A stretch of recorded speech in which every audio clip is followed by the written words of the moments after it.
Registra-se uma subida dos preços das matérias-primas nos mercados mundiais, faltam produtos nas prateleiras dos supermercados em alguns países, há escassez de componentes para automóveis ou computadores, atrasos nas entregas de mercadorias e, em geral, assiste-se a uma série de graves disrupções nas cadeias de fornecimento e comércio internacionais.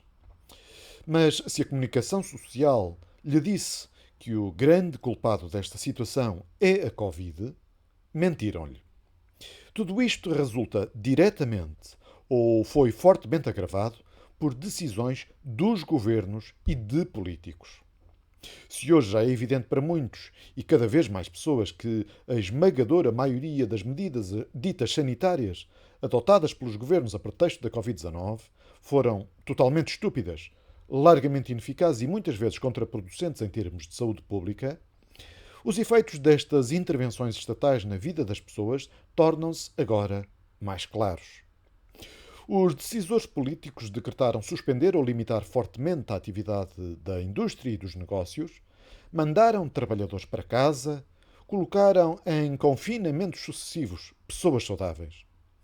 Fechadas em casa, sem poder viajar, fazer férias, frequentar espetáculos ou cinemas, sem ginásios ou jantares em restaurantes, os consumidores, em isolamento ou teletrabalho, foram induzidos pelos governos a alterar os seus padrões de consumo habituais e, com os apoios de layoff e injeções de dinheiros e subsídios públicos na economia, as pessoas, em vez de serviços, aumentaram as suas compras de bens, como equipamentos eletrónicos, artigos para casa, equipamentos de fitness, etc.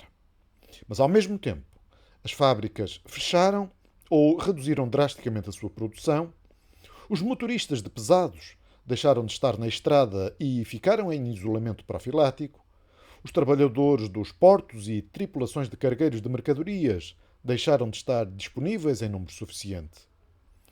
Apenas um exemplo. Com a detecção de um teste positivo à Covid num único trabalhador de 34 anos, totalmente vacinado e assintomático, o terceiro maior porto do mundo fechou por completo durante 2 semanas. A carga pronta e metida nos contentores fica parada. Os navios de transporte acumulam-se às dezenas nos portos. O tráfego marítimo reduz significativamente. Deixa de haver paletes e contentores para acomodar novas encomendas e os custos de transporte e logística disparam. O sistema de transporte e comércio internacional está em pré-colapso e os estrangulamentos estão à vista de todos. E não se pense que estes problemas afetam apenas a burguesia ou aqueles que passaram a usar o Zoom como a sua ferramenta de trabalho preferida. Não só escasseiam alguns produtos alimentares, como o preço dos alimentos também subiu.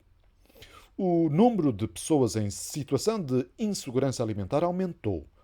E só nos Estados Unidos este problema duplicou, colocando agora 23% das famílias em risco de passar fome.